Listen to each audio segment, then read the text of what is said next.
Okay, we've said that there is, as per the Axis My India poll, 43% to NDA, 41% to Mahagathbandhan, 5% to Jan Suraj. How is this translating into seats? We are now going to go region by region, and we are going to tell you the first region is Champaran. Purvi and Paschim Champaran taken together.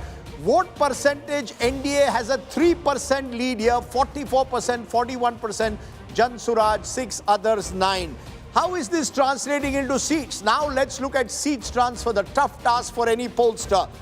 NDA gets 12 out of 21, Mahagathbandhan gets 9. But there is a story there because remember in 2020, the Mahagathbandhan got just 3 here and the NDA swept the region. So these are now gains for the Mahagathbandhan in the first region that we are looking at, which is Champaran. So historic Champaran, where remember Mahatma Gandhi had his satyagraha, which changed, many believe, the course of India's freedom movement. But let's get your immediate reactions to what you've seen in Champaran.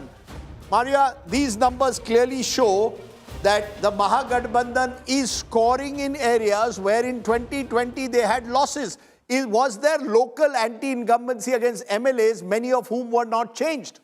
Yes, and I think what worked in favor, may have worked in this particular region, is that the RJD, which is contesting on the maximum number of seats, which is 143, they had changed 40% of their candidates, which essentially meant that the sitting getting formula, which is usually applied in most states and most districts, was not applying this time around. And that is why I would say Purvi and Paschim Champaran, where last time around the NDA had an edge, the Mahagathbandhan seems to be Quick gaining. responses right around the table. Yes, Preeti. Rajdeep, Champaran was one region, Darbhanga is one region which was looked at swing districts this time around. Champaran, I was in Northern, the seat of Northern, where a sitting MLA today is of a BJP.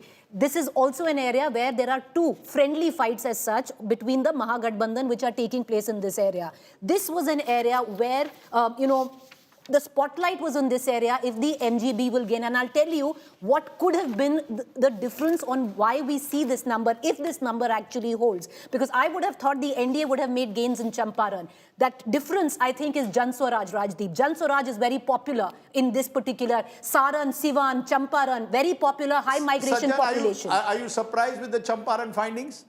A bit surprised because despite the candidate factor, I expected that consolidation of EBCs, women factor should have retained the NDA. If these numbers were to be true, I'd bring the candidates' relatability, the local anti-incumbency as the sole factor that should give such a kind of number. So a bit surprising given the ground sentiment, but nevertheless, if it's true, it has to be more about the candidate than the pan. Are you surprised, Rajat, that the BJP didn't drop more candidates? Normally, the Narendra Modi formula is you drop more than 50% of your sitting MLAs. They haven't done that in Bihar.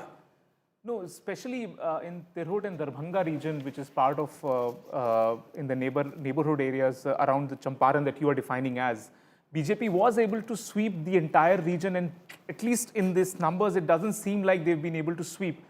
Is this because of the strategy which BJP adopted of not changing and going by local incumbents? I don't know. BJP would have done their own calculations, but why and how is Mahagathbandhan able to gain ground on this is still something that we need to double click on.